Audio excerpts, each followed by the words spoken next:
Hello. This week is my birthday. I'm going to be 58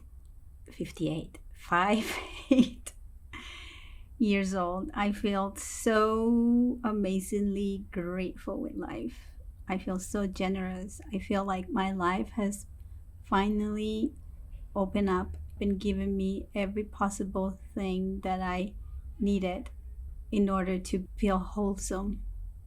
I feel very humbled by the fact that during my life I had a series of events that happened that led me to where I am right now. At the very beginning, I did not understand the purpose of these unexpected situations, but with time and practice, I ended up realizing that the more I trusted my instincts and my intuition, the more I trusted my body, the more I was aligned. It was a question of time. It was a question of endurance. I like that word, endurance. Sometimes it feels hard, but actually what it means is that there's a duration where I can hold on for a while I try and I try and I try. And I no longer feel that I try. And this week I'm going to talk a little bit about the gate 27, 28, which are the gates in the human design or the hexagrams that are according to my birth chart. 27 is all about nourishment. It's about caring. It's about making sure that someone has what it needs in order to survive in terms of food and shelter and anything that is needed in order to evolve. Now, I am a very caring human being. The purpose in altruism. Is there any purpose whatsoever being of service to really find out what the community needs in order to sustain themselves?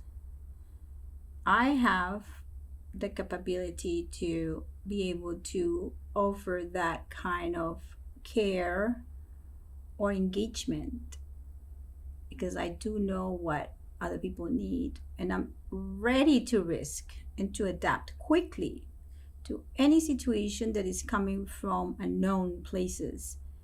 I know how to handle things in big moments of crisis, by the way. When things come from unknown territories, and I know what attention exactly and how to be concerning what is needed in the moment so I can preserve the needs of the tribe. This gives absolute meaning in my life. I don't know how to explain this, but when I'm able to share, when I find people that have their own commitment to their own evolution and I can connect with them, it gives me a sense of it's more than joy. It just gives me so much meaning to know that I can contribute by nurturing and engaging. And nurturing is not just about food, but mostly when I find that there's things, resources, or ideas that I can share or experiences with others. So there's a sense of meaning that I get from being able to have a vision and foresee what is the kind of support that I can provide for those who in times of transition need my focus and my sense of nurturing and care.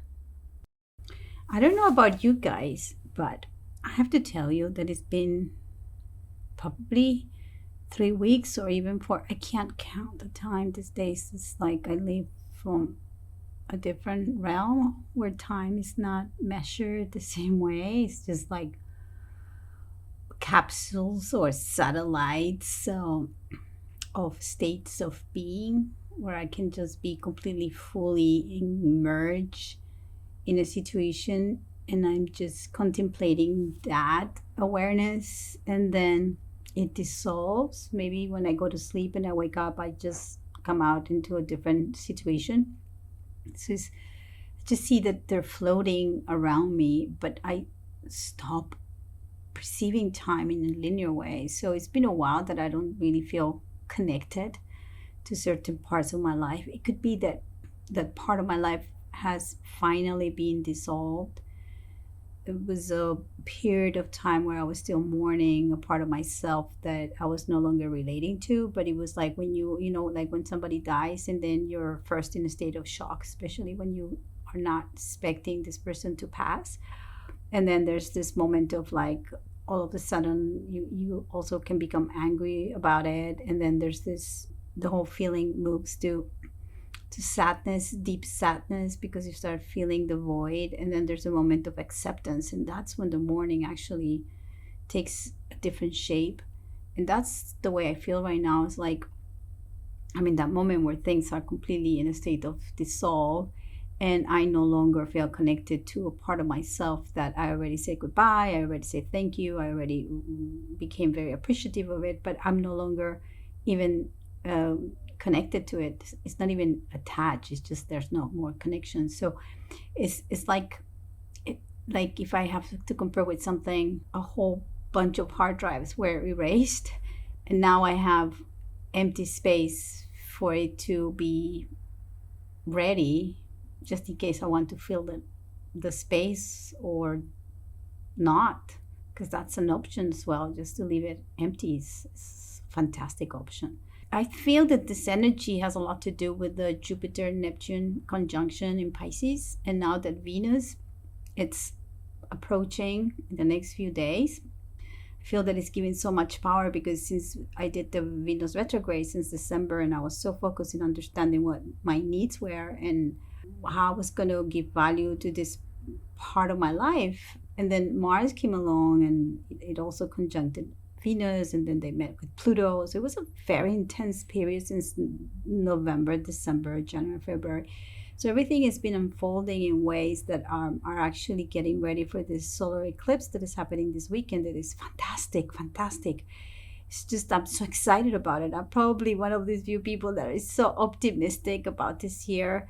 And don't get me wrong, I know there's like a lot of hardship and a lot of situations of distress and trauma around the world. But what I'm trying to say is that sometimes we have the information, and this information, such like astrology or human design or, any kind of oracles that you do, they're just languages and tools that we can use in order to interpret this reality in a different way. I will suggest that if you're still having some disconnection to yourself, just start journaling, start writing, write down what you're feeling, write it down.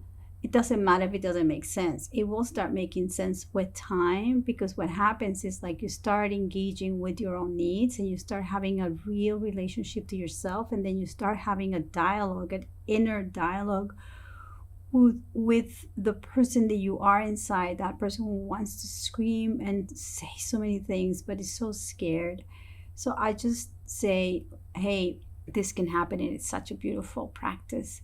This upcoming eclipse season is so powerful, because in the axis of Scorpio and Taurus, it's all about transformation, and also about really focusing on the basics and what is really, really important to be grounded. And Uranus being there so close to the North Node in the upcoming months is just going to unearth, or enlighten rather, with a bolt of light, certain areas of your life that you never even imagined that they could be there. It's in a very Jungian synchronistic way, or Platonic demonic way. This is the realm when we connect to. It's full of wonder. So enjoy the wonder. Wonderland is inside of yourself. Wonderland is sovereignty. Wonderland is individuation. Wonderland is joy. Be well, my friends. And I'm going to start celebrating my birthday as of now.